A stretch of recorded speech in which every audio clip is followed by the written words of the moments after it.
Paula Mantero, concejal de Acción Marplatense.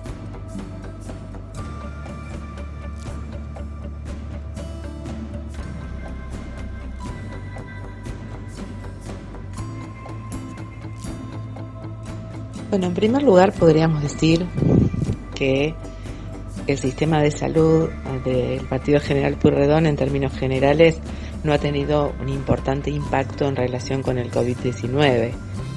Sabemos que Mar del Plata y Batán cuentan con un sistema de salud que, salvo por los contados contagios que ha sufrido el personal de salud, no ha tenido un aumento de demanda por el COVID-19. Los centros de salud de atención primaria de la salud son lugares de referencia indiscutidos en los barrios de Mar del Plata y de Batán. Recordemos que tenemos aproximadamente 32 centros, más el CEMA, que es el Centro de Especialidades Médicas, y nuestros vecinos concurren no solamente para cuestiones de orden sanitaria, sino también ahí hay una demanda importante de problemáticas de tipo social que en este momento de pandemia requieren intervenciones prácticas y urgentes. Sin embargo, en este momento, el sistema de salud se encuentra expulsando a niñas, a niños, madres, padres, trabajadoras, trabajadores de la ciudad que, a pesar de la pandemia, necesitan atención primaria. El acceso de la salud para la prevención es el sistema que salva vidas y que reduce cualquier costo posterior en cualquier caso de salud, porque más tarde la atención se va complejizando. En este sentido, más precisamente las últimas semanas, hemos visto cómo muchos vecinos y vecinas se han manifestado particularmente un malestar respecto de las dificultades que encuentran en los barrios más vulnerables para resolver situaciones de salud cotidiana, y en particular se planteó con las guardias pediátricas, en donde el fin de semana se encontraban con un cartel en las puertas del centro de salud, no quedando más alternativa que recurrir al hospital materno infantil. Es muy importante la presencia del Estado en los centros de salud y es muy importante que no se pierda la posibilidad de valorar las necesidades de salud más allá del coronavirus, ya que las problemáticas en los barrios en general nos permite, desde el punto de vista de la salud pública, tener la fotografía o la radiografía que permite rescatar de modo estadístico el funcionamiento de la salud pública. Y es lo que nos permite también pensar en las políticas. Es decir, conocer cuál es la demanda, cuál es la respuesta que da el sistema, cuál es la demanda que está rechazada, porque todo esto nos va a dar datos para poder organizar un sistema de salud que dé respuestas oportunas. Por ejemplo, si pensamos en una emergencia odontológica, las guardias son en el centro 1 y en el centro 2, en el macrocentro y en el barrio Villa Lourdes. Servicios claramente insuficientes para una ciudad. Seguramente, si se realiza el censo este año, vamos a confirmar que tenemos 1 millón de habitantes. Y recordemos que el 40% de esa población recurre al sistema público de salud.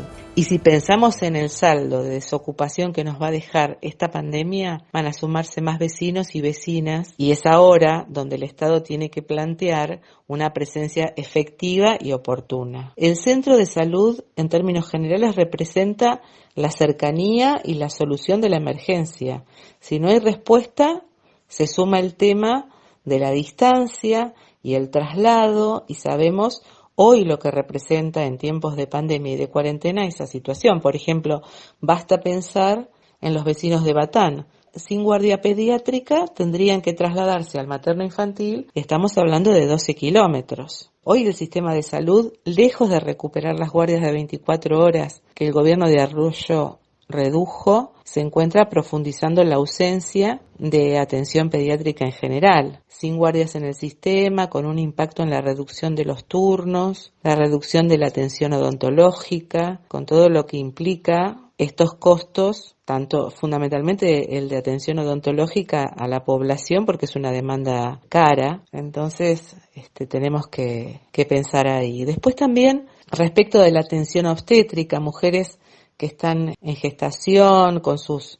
embarazos, también están frente a una crisis sanitaria, fundamentalmente de vulneración de derechos. Hemos visto cómo las mujeres no pueden ser acompañadas al momento más importante de sus vidas, que es tener a sus hijos, y en centros privados de la ciudad se les pide abonar diferenciales para que puedan estar acompañadas, violando la ley del parto humanizado, que contempla un buen trato, el derecho a la información, un parto natural, y evitando distintas prácticas invasivas, además del derecho de ser acompañadas. El aislamiento social preventivo y obligatorio por la pandemia del coronavirus se declaró el 19 de marzo y a partir de ahí trajo aparejada una merma en las prestaciones de los CAPS y del SEMA, y evidentemente debe restablecerse adecuadamente ese sistema porque pone en peligro el acceso a la salud. Recordemos que durante las primeras semanas de aislamiento, el equipo de profesionales se redujo a un enfermero, un médico generalista, algún administrativo y cumplían el protocolo correspondiente. Después de las 2 semanas se empezó a retomar la atención en los CAPS, al punto que muchos trabajadores y trabajadoras solicitaron a principios de abril retomar con la atención en los centros de salud. Un sistema de salud que hasta el momento no ha impactado el COVID-19, pero que la crisis que traía del gobierno anterior, sumado a la reestructuración que implicó la respuesta a la pandemia, particularmente en la atención de los casos sospechosos e infectados, diría que requiere la urgente respuesta de las guardias de 24 horas, que fue una de las primeras solicitudes que hicimos y fue una de las primeras intervenciones que hizo el Bloque de Acción Marplatense al gobierno de Montenegro. Es importante la planificación precisa de la atención de la salud post pandemia. Y también es necesario que se tenga la particularidad en las áreas de salud mental, fundamentalmente por el planteo que implica la instancia de la cuarentena, los riesgos que plantea en relación con la soledad, el sufrimiento psíquico, la depresión, los ataques de pánico, en las distintas franjas etarias, en las distintas edades, las dificultades que se encuentran habitualmente en la atención pública. Pensémoslo en relación con la atención en salud mental. Y priorizar la salud municipal es recuperar la atención y funcionar verdaderamente en la prevención y en la atención primaria, porque lo que tenemos que lograr es descomprimir la atención de los hospitales y mejorar la salud de la población en general.